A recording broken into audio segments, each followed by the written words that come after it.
हम लोग डॉक्टर के पास फिर से चेकअप कराने के लिए जा रहे हैं। मतलब हम लोग ना भगवान जी का नाम लेते 15 मिनट तक लगातार। फाइनली अपने शब्द बोले ना, इन शब्दों को सुनने के लिए मेरे कान तरस गए थे। हे गाइस, मैं दीक्षा आप लोगों का भूपिक्षा व्लॉग में फिर से स्वागत करती हूँ। आप लोगों का दिल से धन्यवाद जो आप लोग हमें इतना प्यार दे रहे हैं। थैंक यू सो मच दोस्तों। तो मैं अपनी प्रेगनेंसी की 9 वीक की जर्नी के बारे में आप लोगों के साथ अपने कुछ सुनहरे पल आप लोगों के साथ शेयर करना चाहती हूँ। और कुछ मैंने क्लिप्स भी ली हैं, तो मैं बीच में ये भी ऐड करूँगी। मतलब 9 वीक की जर्नी ना इतनी इंपॉर्टेंट जर्नी होती है ना, बहुत ज़्यादा, और इसमें रिस्क सबसे ज़्यादा होता है 9 वीक में। तो सबसे पहले आप लोगों ने यहाँ तक की वीडियो आप लोगों ने लास्ट व्लॉग में देख लिया होगा कि कैसे हम लोग डॉक्टर के पास गए। वो तो एक फर्स्ट टेस्ट होता है जिसमें कि हमारा ब्लड टेस्ट होता है, जिसमें हमारा बीपी, शुगर, ये सारी चीज़ें चेक की जाती हैं। प्लस ये देखा जाता है कि जो किट में पॉजिटिव आया है वो एक्चुअल में जो ब्लड से भी टेस्ट किया जाता है कि उसमें भी पॉजिटिव है या नहीं। मैं बताना चाहती हूँ जो मेरी जर्नी थी ना वो बहुत ज़्यादा टफ थी। एक तो ये है कि यहाँ पे ना हम सिर्फ 2 ही लोग रह रहे हैं, हस्बैंड जी और मैं, और इंक्लूडिंग ब्रूनो। तो उसमें क्या था कि हम लोग से ना डॉक्टर ने बोला था कि मतलब सब ठीक है, बट तुम्हें क्या है, तुम्हारी जो लास्ट हिस्ट्री है वो बेकार थी, मतलब वो अच्छी नहीं थी। लास्ट हिस्ट्री को देखते हुए हम लोग यही बोलेंगे कि तुम बेड रेस्ट लो 3 मंथ तक। अब ये टेंशन की बात हो गई थी कि यार चलो झाड़ू पोछा बर्तन करने तो आते ही हैं, बट खाना क्या है ना, दूसरे के हाथ का अच्छा नहीं लगता लंबे टाइम तक ना, कि कोई बाहर से बनाने खिला रहा है। फिर मैंने बोला मैं पूरा दिन करूँगी क्या, बेड पे बैठे यार इंसान बोर हो जाता है। तो इसीलिए ना मैंने ये बोला कि इनसे, अपने हस्बैंड जी से, कि मैं कोशिश पूरी करूँगी कि मैं ही बनाऊँ। बट हस्बैंड जी ने बहुत ज़्यादा हेल्प करी। वो ना इतने सपोर्टिव थे कि जैसे उनको लगता था कि नहीं इससे नहीं हो पा रहा तो वो खुद ही बनाते थे, खुद ही सब कुछ करते थे। फिर डॉक्टर ने ये भी बोला था कि तुम्हें ना हर हफ्ते इंजेक्शन लगेंगे। तो दोस्तों आज मेरा 6ठा इंजेक्शन है जो मुझे लगने वाला हुआ है। आज मुझे 6ठा इंजेक्शन लग रहा है, मतलब पर वीक इंजेक्शन लगता है क्योंकि पहले दिक्कत हो चुकी थी इसीलिए। तो आज मैं जा रही हूँ, संडे टू संडे अभी 4-5 इंजेक्शन और लगेंगे। अब वो कौन सा इंजेक्शन है मुझे नाम तो याद नहीं है। मैंने एक्चुअली उसे देखने की कोशिश नहीं करी कि वो कौन से वैक्सीन मुझे हर वीकली मतलब लगा रहे हैं, बट ये था कि हर हफ्ते मुझे हॉस्पिटल जाना होता था इंजेक्शन लगवाने के लिए। घर पे भी लगा सकते थे बट घर पे हम लोग रिस्क नहीं लेना चाहते क्योंकि जस्ट पास में ही हमारा हॉस्पिटल है जहाँ पे हम लोग दिखा रहे हैं, रेणुका सिन्हा जी का। आपने कुछ व्लॉग में देखा भी होगा कि मैं इंजेक्शन लगाने जा रही हूँ। अभी मुझे बहुत ज़्यादा वीकनेस सी फील हो रही है, तब रिवील नहीं किया था तो इतना समझ नहीं आता है, बट मैंने लास्ट व्लॉग में थोड़ा सा हल्का सा ऐसे बोला था इंजेक्शन वगैरह के बारे में। और पता जो इंजेक्शन लगता है ना, इतना दर्द होता है हर हफ्ते, मतलब वो दर्द, मैं दर्द सहती थी, बस मैं ये सोच के सहती थी कि जो फ्यूचर में आने वाला है ना वो बहुत ज़्यादा सुंदर होने वाला है। तो इसीलिए मैं उस वजह से ना मैं अपने आप को बहुत ज़्यादा दर्द भी होता था कि मैं कहती कोई बात नहीं यार, मतलब फ्यूचर अच्छा, मतलब जो होने वाला है जिसके लिए मैं कर रही हूँ वो अच्छा आने वाला है, तो इसीलिए कंट्रोल। वरना मैं सुई से इतना डरती हूँ ना, इतना डरती हूँ, मतलब मैं बचपन से कभी मैंने इंजेक्शन नहीं लगवाया अपनी बॉडी पे। लास्ट जब मेरा मिसकैरेज हुआ उस टाइम पे लगवाया था। उस टाइम पे मैंने नर्स से बोला कि ये फर्स्ट टाइम मुझे ग्लूकोज की बॉटल चढ़ रही है, और जो भी आप लोग ये कर रहे हैं फर्स्ट टाइम हो रहा है मेरे साथ लाइफ में, तो ये इंजेक्शन लगे थे। पर उसका रिजल्ट अच्छा आना था। मतलब इतनी दवाइयाँ खानी पड़ती हैं 3 मंथ तक तो बहुत ज़्यादा थी। एक सस्टेन नाम की टैबलेट होती है, वो उससे क्या होता है बच्चे को स्टेबल रखने के लिए ना सस्टेन नाम की टैबलेट दी जाती है। दूसरा एक रेवोमाइसिन, तो मैंने आप लोगों को लास्ट व्लॉग में बताया था कि हार्मोन्स में इन्फेक्शन की वजह से रेवोमाइसिन मुझे 5 मंथ के लिए 5 महीने तक लेनी है, ठीक है। और एक वीटाग्रेट और एक मल्टीविटामिन और एक और थी। टोटल मुझे 6 दवाइयाँ लेनी थी, इंक्लूडिंग मैं 2 दिन में 3 दिन में लेती थी, 3 रात में लेती थी। फिर आया वो दिन जिसका हमें बेसब्री से इंतज़ार था, जो कि हर प्रेग्नेंट लेडी को इंतज़ार रहता होगा उस दिन का, मैं समझ सकती हूँ। और डर भी इतना ही लगता है अंदर से कि क्या होगा भगवान जी बस सब सही करना, भगवान जी सब सही करना। जब मतलब कोई 9 हफ्ते में करवाता है, कोई 7, कोई 9 वीक में, कोई 7 वीक में, कोई 8 वीक में, कोई 6 वीक में, ठीक है। मिनिमम मुझे लगता है कहीं 6 वीक है शायद, तब हार्ट बीट आती है। तो गाइज अब क्या हुआ, 9 वीक हो गए। 9 वीक के बाद हमें डॉक्टर ने बुलाया, फिर डॉक्टर के पास हम लोग गए। आप लोग ये क्लिप देख लो जिस दिन हम लोग अपना फर्स्ट अल्ट्रासाउंड करवाने के लिए हॉस्पिटल गए थे। Good morning. तो गाइज आज का सीन ये है कि आज सुबह सुबह मेरे हस्बैंड की छुट्टी है। आज है 25 नवंबर और आज हम लोग डॉक्टर के पास फिर से चेकअप कराने के लिए जा रहे हैं। डॉक्टर ने बोला था 1 महीने बाद दिखाना, तो अब 1 महीने बाद दिखा रहे हैं। होप सब सही हो तो चलते हैं। सब अच्छा हो तो अच्छा ही है। मतलब मुझे लगता है कि आज मैं भी अल्ट्रासाउंड करवाएं। गाइस अब थोड़ी सी ना ठंड स्टार्ट हो गई है। सुबह सुबह तो बाइक में ठंड लग ही रही है मुझे लग रहा है। अब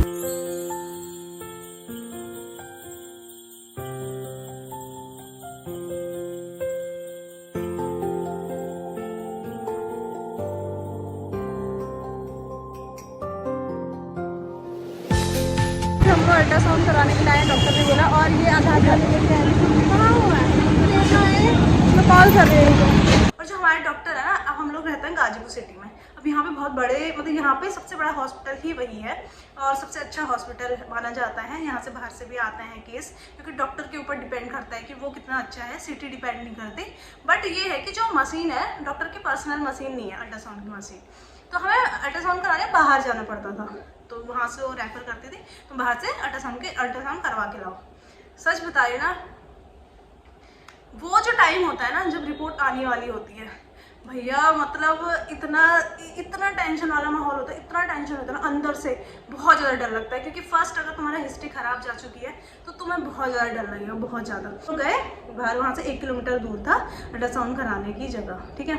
वहाँ पे गए, वहाँ पे ना बहुत नंबर लगाने पड़ते हैं, बहुत भीड़ होती है। क्योंकि जहाँ अल्ट्रासाउंड होता है ना वहाँ पे बहुत सारे हॉस्पिटल से भी रेफर करते हैं कि वहीं पर अल्ट्रासाउंड करा, तो वहाँ पर बहुत भीड़ होती है।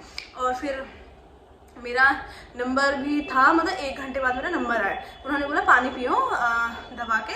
मैंने 5 गिलास पानी पिए। मैंने कहा इस बार मुझे कोई भी रिस्क नहीं है ना, मैं पानी पिया। अब मुझे क्या पता था, मैंने 5 गिलास पानी ना एकदम गटक दिए, ठीक है। और मेरा एकदम अब यार होता है कि 1 घंटे बाद मेरा नंबर और मैंने 5 गिलास पानी पी दिए हैं। मतलब मुझे ना बहुत तेज वॉशरूम आ रही थी। अब मैंने कहा उनसे कि मुझे बहुत तेज वॉशरूम आ रही है, आप एक काम करो मेरा नंबर प्लीज़ आगे कर दो। फिर उन्होंने जैसे जैसे करके आगे किया मेरा नंबर ना। फिर उसके बाद जब उन्होंने नंबर आगे किया तो मैं अंदर गई। वहाँ पे वैसे हस्बैंड को भी अलाउ कर देता अगर बुलाया गया तो। मैंने उनसे बोला कि मेरे हस्बैंड जी को भी मैं बुला सकती हूँ। उन्होंने बोला हाँ तुम बुला सकती हो। तब वो अंदर आए। अब उन्होंने मुझसे बोला कि तुम्हें डेट सही याद है ना, लास्ट पीरियड तुम्हें कब हुए थे। मैंने बोला हाँ याद है।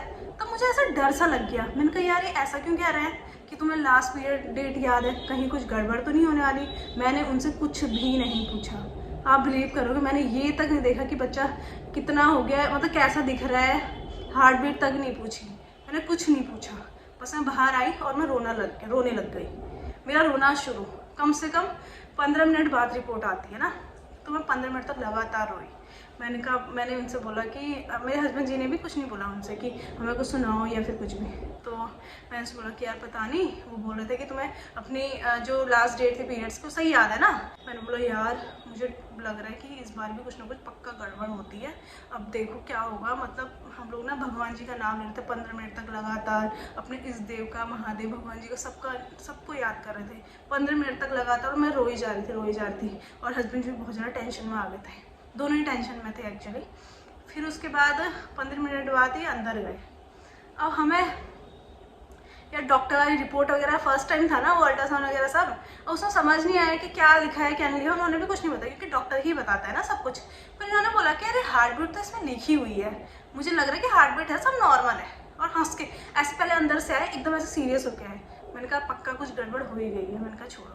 फिर उसके लेके आए, कह रहे यार मुझे ऐसा लग रहा है कि हार्ट बीट शायद आ गई है, क्योंकि इसमें ना वो HBP करके पता नहीं एक कुछ ऐसे लिखा हुआ होता है। ये लिखा हुआ है 166 पर बीट। मैंने बोला सही बताओ। कह रहे चलो डॉक्टर से पूछेंगे। मैं थोड़ी सी खुश हो गई कि फिर अंदर से डर था कि जब तक डॉक्टर ना बोल दे कि सब कुछ ओके है तब तक मैं ये नहीं मान सकती। फिर हम लोग वहाँ गए, हॉस्पिटल गए दोबारा ना, 1 किलोमीटर दूर। फिर वही हॉस्पिटल जो रेणुका सिन्हा जी का, वहाँ पे गए। फिर वहाँ पे डॉक्टर, हम वहाँ जाते थे 2:30 बजे, क्योंकि यहाँ नंबर लगाया था हमने। फिर वहाँ 2:30 बज गए, 2:30 नहीं बजे, मतलब 1:30 के राउंड हो गया। फिर उन्होंने बोला कि डॉक्टर तो अभी चली गई हैं, अब वो 2 बजे के राउंड आएगी।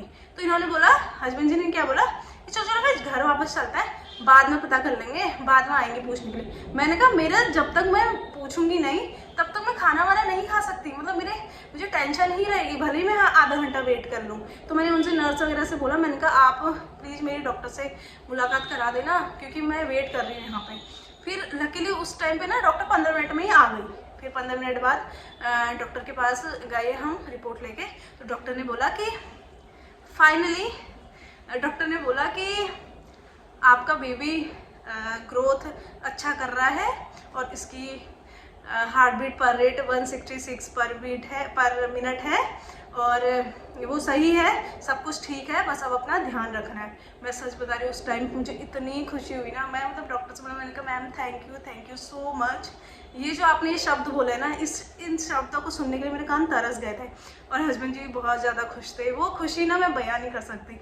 जब हम प्रेगनेंसी जब पॉजिटिव आती है ना, वो खुशी होती है, ठीक है। और जब बच्चे की हार्ट बीट आती है ना, वो खुशी अलग होती है। क्योंकि अगर तुम्हें एक्सपीरियंस ऐसा हो चुका है जिसमें हार्ट बीट नहीं आई लास्ट वाला, और उसी चीज़ का तुम्हें डर रहता है देखो ना दिमाग में, तो अगर वो चीज़ पॉजिटिव हो जाती है ना, मुझे बहुत ज़्यादा खुशी हुई। मैंने कहा ma'am thank you so much. मैंने उसके बाद मैम से एक क्वेश्चन नहीं पूछा, बस मुझे इस चीज़ की तसल्ली थी। तो उन्होंने बोला कि अभी भी तुम्हें इंजेक्शन 3 महीने तक लगातार लगेंगे, स्टेबल है बट हम कोई रिस्क नहीं ले सकते हैं, तो 3 महीने तक तुम्हें ये लगातार ये इंजेक्शन लगेंगे। मैंने कहा ठीक है मैम, मतलब मैं तो ये जो भी करवाना है बस मैं वो मतलब जो डॉक्टर है ना उनके वो थैंक यू सो मच बोलना चाहूँगी, जो उन्होंने हमारा बिगड़ा हुआ केस सही किया है ना। तो हस्बैंड जी भी आए, उन्होंने बोला कि यार तो चलो ठीक है, अब थोड़ा टेंशन फ्री हो गए, अब आराम से खाएंगे। फिर हम उस दिन ना आपने ब्लॉग में देखा होगा ना, ग्रैंड पैलेस गए थे खाना खाने के लिए। फर्स्ट रिपोर्ट अल्ट्रासाउंड की जिसमें हमारे बेबी की हार्ट बीट इतनी पर मिनट आई थी और तो छोटू सा दिख रहा था और बहुत ज़्यादा खुशी है। फिर हमने घर आके तुरंत मम्मी पापा को फ़ोन किया, सासू माँ ससुर जी को, क्योंकि जितनी टेंशन हमें पता है कि उनको भी उतनी ही टेंशन है। 9 वीक के जब हार्ट बीट भी आ गई ना, तब भी हमने किसी को कुछ नहीं बताया, किसी को नहीं बताया था कुछ भी। सुनी इस 9 हफ्ते वाले में हार्ट बीट नहीं सुनी थी। फर्स्ट टाइम जो हार्ट बीट सुनी थी ना, जब इसके बाद वाले में जाएंगे ना, जब हमें 3 मंथ कंप्लीट हो जाएंगे, उस वाले में हमने हार्ट बीट सुनी थी। तो मैं उसका एक्सपीरियंस बताऊंगी आप लोगों को और उसके ब्लॉग भी बताऊंगी और उसकी रिपोर्ट भी दिखाऊंगी, है ना। जो एंटी स्कैन होता है, जो वो भी बहुत मेन स्कैन होता है, एंटी स्कैन। दोस्तों मैंने आपको अपनी 9 वीक की जर्नी शेयर की। होप आप लोगों को मेरी जो जर्नी है वो अच्छी लगी होगी। जो भी मेरी वीडियो देख रहा है, इनमें से अगर कोई पेरेंट्स बनना चाहते हैं या पेरेंट्स बनने वाले हैं तो उनको पहले से ही बधाइयाँ। और दूसरी चीज़ ये है कि आप लोग भी अपना ध्यान रखना, और अगर आप लोग मुझसे थोड़ा सा भी रिलेट कर पाए तो प्लीज़ एक लाइक कर देना। जो ऑब्वियसली पहले मम्मी पापा बन चुके हैं तो वो लोग तो फील कर पाएंगे ये सारी हमारी जर्नी को, और हम लोग तो फर्स्ट टाइम फील कर रहे हैं। फर्स्ट एक्सपीरियंस आप लोगों का कैसा था, आप लोग भी अगर मुझसे शेयर करना चाहते हैं तो आप लोग कमेंट कर सकते हैं। तो दोस्तों इस ब्लॉग को मैं यहीं पे एंड करती हूँ, आप लोगों से मिलती हूँ मैं नए ब्लॉग में, और नए ब्लॉग में मैं आप लोग को दिखाऊंगी पूरे रूम की डेकोरेशन। मेरे डेकोरेशन जो हमने सामान लास्ट ब्लॉग में दिखाया था ना, मंगाया है, वो आ चुका है। तो मैं दिखाऊंगी कि कैसे कैसे हमने यहाँ पे लगाए हुए हैं। और हम लोग जो कमिंग सैटरडे है, मतलब कल ना जो सैटरडे है, उसमें हम लोग बेड भी, होप हमारा बेड भी आ जाए सैटरडे, तो हम लोग पूरा रूम डेकोर करके आप लोगों को दिखाएंगे। दोस्तों इस व्लॉग को यहीं पे एंड करते हैं, मिलते हैं आपसे नए व्लॉग में नई एनर्जी के साथ। तब तक के लिए बाय, हर हर महादेव। खुश रहिए, जहाँ भी रहिए खुश रहिए। बाय गाइस, हर हर महादेव।